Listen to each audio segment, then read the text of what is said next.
अमूल ये सिर्फ एक ब्रांड नहीं है बल्कि हमारे लाइफ का एक पार्ट है। सुबह की चाय से लेकर बच्चों के फेवरेट बटर तक अमूल हर घर का हिस्सा बन चुका है। लेकिन अमूल सिर्फ स्वाद का नाम नहीं है, ये 36 लाख से ज्यादा किसानों के लिए माई बाप है जो उनकी मेहनत का असली हक उन्हें दिलाता है। वैसे तो इस ब्रांड को शुरू करने की नौबत ही इसलिए आई थी क्योंकि किसान पॉल्सन जैसी कंपनियों के एक्सप्लॉयटेशन से इतने परेशान थे कि जान तक देने को मजबूर हो गए थे। लेकिन फिर किस तरह से गुजरात के आनंद गांव से एक रिवॉल्यूशन शुरू हुआ जिसने न सिर्फ इन किसानों की किस्मत बदली बल्कि पूरे भारत को एक नई पहचान दिलाई। आज का ये वीडियो भी आपको लेकर जाएगा उसी क्रांति के सफर पर। और हाँ, अमूल गर्ल की कहानी सुनी है आपने? नहीं ना? तो फिर चलिए सब कुछ शुरू करते हैं। तो दोस्तों, अमूल के इस कहानी की शुरुआत होती है 1940s से, जब भारत के गांव में किसान अपनी गाय भैंस का दूध बेचकर गुजारा करते थे। सुबह सुबह महिलाएं उठती, पशुओं की सेवा करती, दूध निकालती और फिर किसान उसे बेचने निकल जाते। लेकिन प्रॉब्लम ये थी कि उन्हें उनकी मेहनत का सही रिवॉर्ड ही नहीं मिल पाता था क्योंकि दूध का ये पूरा बिजनेस कॉन्ट्रैक्टर्स और मिडिलमैन कंट्रोल कर रहे थे। असल में किसानों के पास और कोई दूसरा ऑप्शन भी नहीं था क्योंकि किसान को हर हाल में वह दूध बेचना ही था, नहीं तो अगले दिन तक तो वो खराब ही हो जाता। और इसी का फायदा उठाते हुए मिडिलमैन दूध को बहुत कम प्राइस पर खरीदते थे जिससे उनको तो काफी प्रॉफिट होता था। लेकिन फिर उसी टाइम यानी 1945 में British government Bombay milk scheme लेकर आई जिसके बाद किसानों को अपने साथ होने वाला फ्रॉड समझ में आने लगा। असल में इस स्कीम के तहत किसानों से दूध खरीदकर गुजरात के आनंद शहर, जो कि ब्रिटिश काल में कायरा डिस्ट्रिक्ट के अंदर आता था, वहां ले जाकर के पॉस्चराइज किया जाता था। असल में पॉस्चराइज प्रोसेस में होता क्या है ना कि दूध को एक सेट टेम्परेचर पर गर्म किया जाता है और फिर जल्दी से उसे ठंडा कर दिया जाता है जिससे कि दूध में मौजूद हार्मफुल बैक्टीरिया खत्म हो जाते हैं और फिर इस दूध को ज्यादा टाइम के लिए स्टोर किया जा सकता है। अब आनंद शहर में इस प्रोसेस को पूरा करने के बाद से दूध को 427 किलोमीटर दूर बॉम्बे पहुंचाना पड़ता था और इसका टेंडर मिला था पॉल्सन कंपनी को। एक्चुअली पॉल्सन कंपनी दूध से बटर और घी जैसे प्रोडक्ट्स बनाती थी जिसका यूज ब्रिटिश ऑफिसर्स और भारत के अमीर लोग किया करते थे। अब ब्रिटिश गवर्नमेंट ने गुजरात के मिल्क प्रोडक्शन और डिस्ट्रीब्यूशन का सारा कंट्रोल पॉल्सन डेयरी को दे रखा था, इसीलिए किसानों को मजबूरन दूध इसी कंपनी को ही बेचना पड़ता था।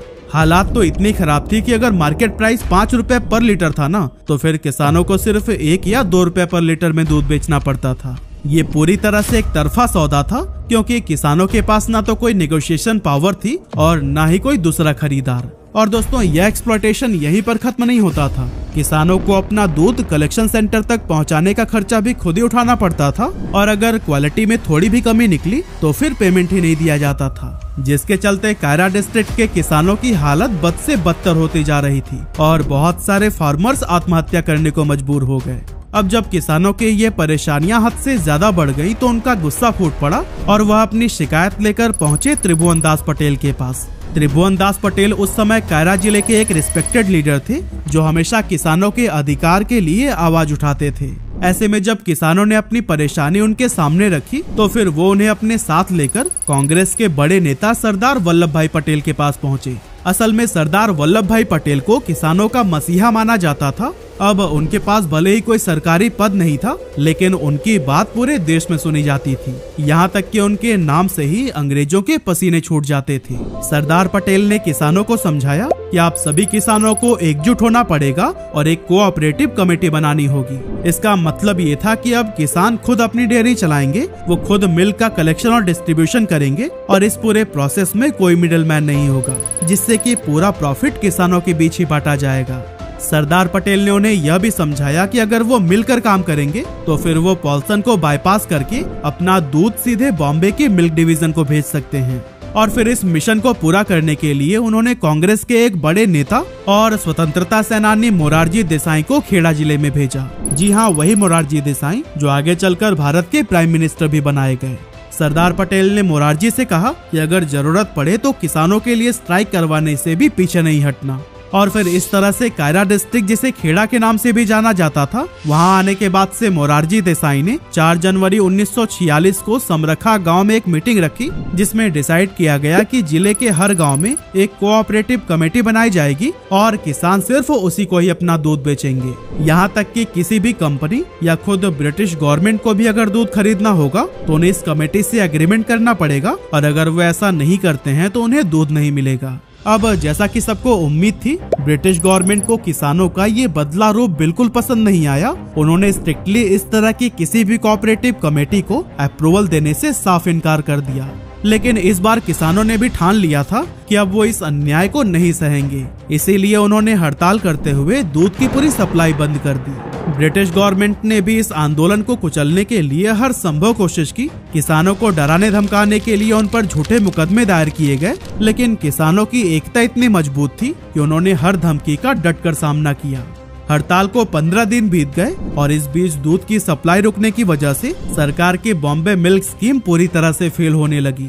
दूध की भारी किल्लत की वजह से ब्रिटिश गवर्नमेंट पर दबाव बढ़ता गया और फिर आखिरकार उन्हें किसानों की शर्तें माननी पड़ी। वैसे इस बीच फार्मर्स को भी काफी लॉस हुए थे, लेकिन उन्होंने हिम्मत बनाए रखी और इस प्रोटेस्ट में जीत हासिल की। इसके बाद जून 1946 को Kaira district cooperative milk producers union limited की स्थापना हुई और इसके 6 महीने बाद यानी 19 दिसंबर 1946 को इसे फॉर्मली रजिस्टर किया गया। इतना ही नहीं, 1948 तक इस कोऑपरेटिव कमेटी ने बॉम्बे मिल्क स्कीम के लिए दूध को पॉस्चराइज करना भी शुरू कर दिया था। त्रिभुवन दास पटेल ने ये इंश्योर किया कि इस कोऑपरेटिव का फायदा हर किसान तक पहुंचे, चाहे उनकी जात, धर्म या फिर फाइनेंशियल कंडीशन कैसे भी हो। इस विजन को सही तरीके से इम्प्लीमेंट करने के लिए त्रिभुवन दास जी ने एक 3 टायर स्ट्रक्चर डिजाइन किया। पहला, गांव में डेयरी कोऑपरेटिव बनाई गई, जहां दूध को इकट्ठा किया जाता था और उसकी क्वालिटी की जांच की जाती थी। इसके बाद से दूध को पॉस्चराइज किया जाता और लीक प्रूफ पैकेजिंग में पैक करके ट्रांसपोर्ट फ्रेंडली बनाया जाता। और फिर सबसे ऊपर एक स्टेट फेडरेशन बनाई गई, जो कि मार्केटिंग और डिस्ट्रीब्यूशन का काम संभालती थी। 1948 के अंत तक करीब 432 किसान इस कोऑपरेटिव का हिस्सा बन चुके थे और हर दिन करीब 5000 लीटर दूध की सप्लाई हो रही थी। अगले कुछ ही सालों में किसानों की संख्या और दूध का प्रोडक्शन कई गुना हो गया। हालात ऐसी हो गई थी कि बॉम्बे मिल्क स्कीम भी इस दूध को एब्जॉर्ब नहीं कर पा रही थी। ये प्रॉब्लम सर्दियों में और भी ज्यादा बढ़ जाती थी, क्योंकि भैंस इस सीजन में गर्मियों के मुकाबले 2.5 गुना ज्यादा दूध देती है। और अब हैवी प्रोडक्शन और लो कंजप्शन की वजह से किसान इतने परेशान रहने लगे कि उन्होंने फिर से औने पौने दामों में बिचौलियों को अपना दूध बेचना शुरू कर दिया। और अब सबसे बड़ा चैलेंज था कि इतने सारे एक्स्ट्रा दूध का किया क्या जाए। लेकिन तभी इस प्रॉब्लम का सलूशन लेकर आए डॉक्टर वर्गीस कुरियन, जिन्हें कि हम प्यार से मिल्क मैन ऑफ इंडिया भी कहते हैं। डॉक्टर कुरियन एक विजनरी इंसान थे, जिन्होंने 1949 में अमेरिका से मैकेनिकल इंजीनियरिंग में मास्टर्स की डिग्री कंप्लीट की थी। पढ़ाई खत्म हो जाने के बाद से उन्हें सरकार ने गुजरात के आनंद में एक सरकारी डेयरी में काम करने के लिए भेजा। अब शुरुआत में तो डॉक्टर कुरियन इस असाइनमेंट से खुश नहीं थे, लेकिन यही उनकी मुलाकात हुई त्रिभुवन दास पटेल से।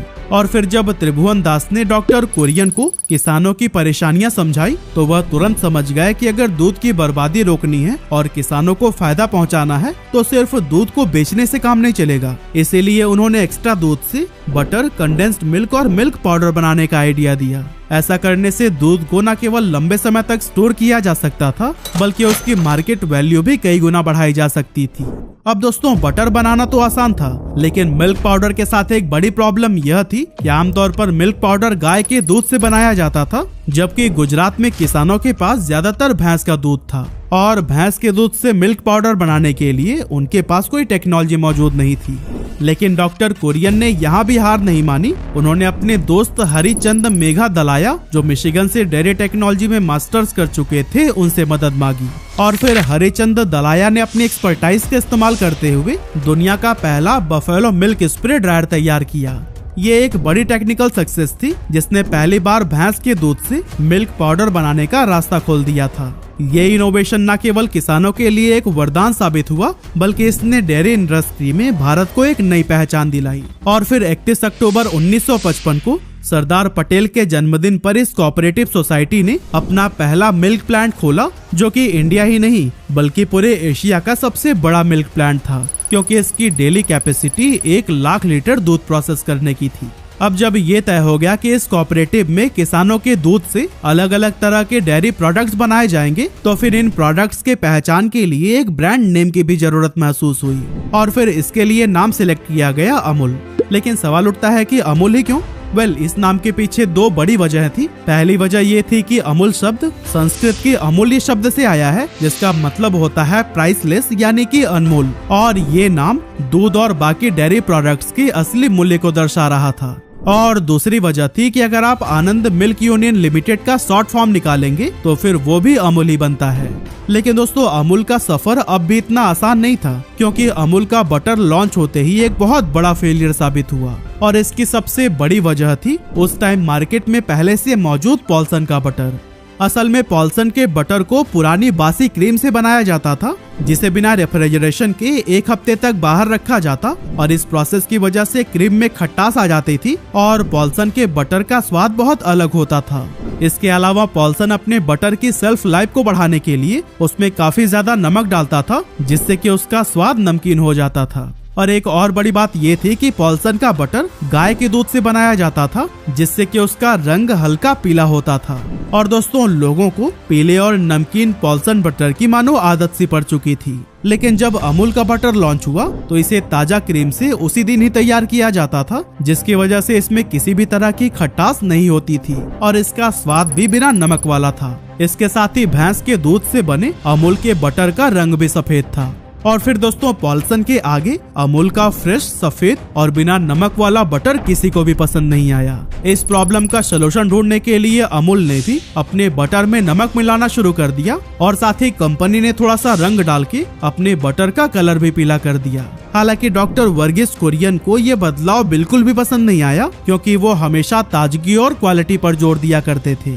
लेकिन धीरे धीरे उन्हें ये भी बात समझ आने लगी कि कस्टमर सेटिस्फेक्शन और उनकी आदतों का ख्याल रखना भी किसी भी ब्रांड के लिए बहुत जरूरी होता है।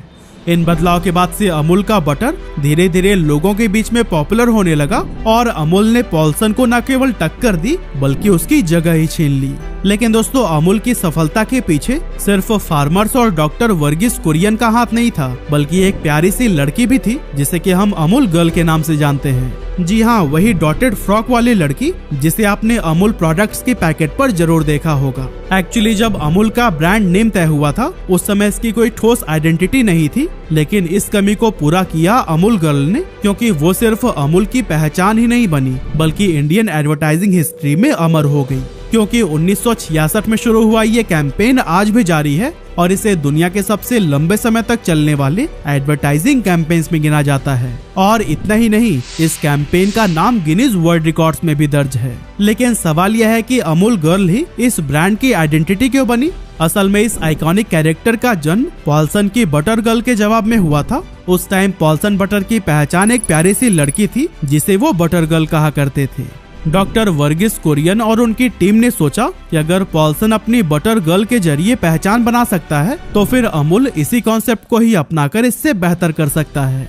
और तभी एडवर्टाइजिंग प्रोफेशनल सिल्वेस्टर दा कुन्हा और उनकी टीम ने अमूल गर्ल का आइडिया पेश किया, और फिर यहीं से शुरू हुआ अटरी बटरी एडवर्टाइजिंग कैंपेन। पॉल्सन की बटर गर्ल के मुकाबले अमूल गर्ल ने सिर्फ प्रोडक्ट नहीं बल्कि हर रोज की घटनाओं और मुद्दों को मजेदार और रिलेवेंट तरीके से पेश किया। अरे, जज्बातों में बहकर हम कहानी में थोड़ा सा आगे आ गए, लेकिन चलिए 1970s में हम वापस चलते हैं, जब अमूल की सफलता ने गुजरात में मानो क्रांति ला दी थी। हर जिले में इसी तरह के यूनियन बनने लगे जो कि दूध के व्यापारियों को सीधे जोड़ते थे। लेकिन डॉक्टर वर्गीस कुरियन को जल्दी समझ आ गया कि अगर ये सारे जिले अपना अपना ब्रांड बनाकर एक दूसरे के साथ में ही कंपटीशन करने लगे तो फिर इससे सबको नुकसान होने लगेगा। और फिर इसी प्रॉब्लम का ही सलूशन निकालने के लिए 1973 में सरकार ने Gujarat cooperative milk marketing federation की स्थापना की। इस फेडरेशन ने सभी जिलों के यूनियन को एक साथ जोड़कर अमूल के ब्रांड नेम के तहत काम करने का मौका दिया। इसके कुछ सालों के बाद से पॉल्सन, जो कभी इंडियन मार्केट में बटर किंग था, धीरे धीरे कमजोर होने लगा, और इसके पीछे की बड़ी वजह थी गवर्नमेंट की पॉलिसीज। असल में सरकार ने फैसला किया कि डेयरी इंडस्ट्री को पूरी तरह से कोऑपरेटिव ऑर्गेनाइजेशंस के जरिए ऑपरेट किया जाएगा। लेकिन इस नई पॉलिसी का सबसे बड़ा असर प्राइवेट कंपनीज पर पड़ा, खास करके पॉल्सन के ऊपर। पॉल्सन इन नए रूल्स के साथ में एडजस्ट नहीं कर पाई और आखिरकार उसे अपना बिजनेस बंद करना पड़ा। इसी दौरान डॉक्टर वर्गीस कुरियन ने इंडिया में ऑपरेशन फ्लड की शुरुआत की, जिसे कि व्हाइट रिवॉल्यूशन के नाम से भी जाना जाता है। ये दुनिया का सबसे बड़ा डेयरी डेवलपमेंट प्रोग्राम था, जिसके तहत गांव से दूध को कलेक्ट करके देश के अलग अलग हिस्सों में सप्लाई किया जाने लगा। ये इनिशिएटिव इतना सक्सेसफुल रहा कि इंडिया दुनिया का सबसे बड़ा मिल्क प्रोड्यूसर बन गया। और दोस्तों, अमूल ने न सिर्फ किसानों को आर्थिक रूप से मजबूत बनाया, बल्कि कस्टमर्स तक भी फ्रेश और हाई क्वालिटी डेयरी प्रोडक्ट्स पहुंचाए। इस बीच अमूल अपने प्रोडक्ट पोर्टफोलियो का भी लगातार एक्सपेंशन करता जा रहा था। जैसे कि 1980s में अमूल ने चीज और आइसक्रीम के सेगमेंट में भी कदम रखा, जिससे कि इसकी रीच और भी ज्यादा बढ़ गई। अमूल की पॉपुलैरिटी 80s और 90s में इतनी ज्यादा हो चुकी थी कि इसके नकली प्रोडक्ट्स भी मार्केट में आने लगे थे, क्योंकि कई सारे स्कैमर्स ने खराब क्वालिटी के प्रोडक्ट्स पर अमूल का लेबल लगाकर बेचना शुरू कर दिया। इस प्रॉब्लम से निपटने के लिए अमूल ने स्ट्रिक्ट लीगल एक्शन लिए, अपनी पैकेजिंग में होलोग्राम और यूनिक कोड्स ऐड किए और कंज्यूमर्स को अवेयर करने के लिए लार्ज स्केल पर कैंपेन्स भी चलाए। असली बटर में दूध मलाई होती है और अटर पटर में अटर पटर होता है अंकल। जिसमें दूध मलाई नहीं वो बटर नहीं। अमूल बटर, असली बटर। आप भी पूछिए, अटर पटर है कि असली अमूल बटर है। हालांकि इन चुनौतियों के बावजूद अमूल ने कभी भी अपने एक्सपेंशन को नहीं रोका। फॉर एग्जाम्पल 1990s में इसने फ्लेवर्ड मिल्क जैसे प्रोडक्ट्स लॉन्च किए। साथ ही 2000 के दशक में अमूल कूल, मस्ती बटर मिल्क और हेल्थ फोकस्ड प्रोडक्ट्स जैसे अमूल प्रो को मार्केट में लाया गया। 2010 तक अमूल ने रेडी टू ईट और डेयरी बेस्ड डिजर्ट को भी अपने पोर्टफोलियो में शामिल कर लिया और अपने वास्ट प्रोडक्ट पोर्टफोलियो की मदद से इसने शहरी मार्केट के साथ साथ गांव के दूर दराज इलाकों में भी अपनी मजबूत पकड़ बना ली। अमूल की मेहनत और डिटर्मिनेशन का ही ये नतीजा था कि 2010-11 के फाइनेंशियल ईयर में इसने $2 बिलियन सेल्स टर्नओवर का माइलस्टोन पार कर लिया। इसके ठीक 10 साल बाद जब कोविड-19 पैंडेमिक ने इंडिया में दस्तक दी, उस समय इंडियन इकोनॉमी को 10 लाख करोड़ रुपए से भी ज्यादा का नुकसान हुआ।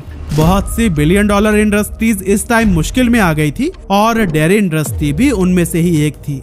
इस क्राइसिस के चलते इंडिया के मिल्क प्रोड्यूसर्स हर दिन करीब 112 करोड़ रुपए का नुकसान उठा रहे थे। लेकिन उस मुश्किल के दौर में भी अमूल इकलौती ऐसी लीजेंडरी कंपनी थी जिसने न सिर्फ अपने लॉसेस को मिनिमाइज किया, बल्कि अपने रेवेन्यू को भी 700 करोड़ रुपए तक इंक्रीज करके दिखाया। असल में अमूल ने नोटिस किया कि पैंडेमिक के दौरान भले ही रेस्टोरेंट और होटल से आने वाली डिमांड खत्म हो गई थी, लेकिन घरों में मिल्क प्रोडक्ट्स की कंजप्शन में काफी ज्यादा इजाफा हुआ था। इसके अलावा पैंडेमिक की वजह से लोग खुले दूध की जगह पर पैकेज्ड मिल्क की तरफ शिफ्ट होने लगे और फिर इन्हीं सभी चांसेस को अमूल ने दोनों हाथों से कबूल किया। अब दोस्तों, अगर हम आज अमूल की बात करें तो इसकी सप्लाई चेन बहुत ही बड़ी और वेल ऑर्गेनाइज्ड है। अमूल के पास कुल 18,700 सोसाइटीज हैं जो कि दूध के कलेक्शन और डिस्ट्रीब्यूशन को संभालती हैं। साथ ही 5,000 मिल्क टैंकर्स हर दिन 200 चिलिंग स्टेशंस तक दूध पहुंचाते हैं। इसके अलावा 10,000 डिस्ट्रीब्यूटर्स हैं जो कि अपने अपने एरिया में प्रोडक्ट को रिटेलर्स तक, और 1 मिलियन से भी ज्यादा रिटेलर्स हैं जो कि अमूल प्रोडक्ट को कंज्यूमर्स तक पहुंचाते हैं। आज अमूल के साथ 36 लाख से भी ज्यादा किसानों का डायरेक्ट कनेक्शन है और ये भारत के अलावा 50 से भी ज्यादा देशों में अपने डेयरी प्रोडक्ट्स को एक्सपोर्ट कर रहा है। लेकिन दोस्तों, अंत में बस मैं यही कहना चाहता हूँ कि अमूल सिर्फ एक डेयरी ब्रांड नहीं है, बल्कि उन लाखों किसानों की मेहनत और संघर्ष की कहानी है जो अपने और अपने परिवार के भविष्य को बेहतर बनाने के लिए हर दिन मेहनत करते हैं।